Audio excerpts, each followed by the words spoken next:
परिषद निवडणुकीसाठी कसबा तराळीमधून आपण आज उमेदवारी अर्ज दाखल केला आहे, काय भावना आहेत आपल्या? एकदम छान वाटतंय आज मेन आमच्या ग्रामस्थांकडनं जनतेकडनं जे आम्हाला एक आशीर्वाद किंवा मला एक जो साथ बळ मिळालेला आहे, स्पेशली माझ्या महिला गटाकडनं, ते अविस्मरणीय आहे आणि खूपच छान वाटलं. मला खरंच असं वाटतं की माझं अजून ताकदीने बळ वाढलेलं आहे आणि खूप ताकदीने ह्या निवडणुकीत उतरायची आता नक्कीच महिलांसाठी माझ्या असेल किंवा बाकी घटकांसाठी असेल नक्कीच काम करायची इच्छा खूप जास्त वाढलेली आहे आणि ते मी नक्की करून दाखवेन. गेल्या 3 महिन्यापासून तुम्ही मतदारसंघामध्ये फिरताय, भेटीगाठी घेताय, महिलांशी संपर्क साधताय, कसा प्रतिसाद मिळतो?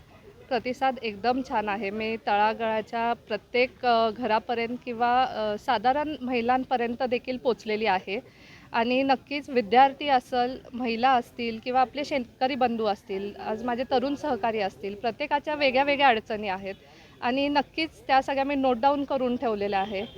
देवकृपेने ह्यातनं व्यवस्थित आम्ही पार पडलो तर नक्कीच पहिलं माझं प्राधान्य राहील हे विद्यार्थी घटकापासनं. त्यांचे शाळा सुधारणा असेल, महिलांचा रोजगार असेल, शेतकऱ्यांना आज जे त्यांच्या हक्काचे रोजगार हमीत न मिळणारे अवजारं असतील, AI थ्रू त्यांना इन्फॉर्मेशन देणं असेल किंवा ज्येष्ठ नागरिकांचं पेन्शन असेल, हँडिकॅप माणसांचे जे काय अवजारं असतील, या प्रत्येक गोष्टीचं आज मी काम करणार आहे आणि तसं आमची पार्टी देखील आम्हाला साथ देणार आहे.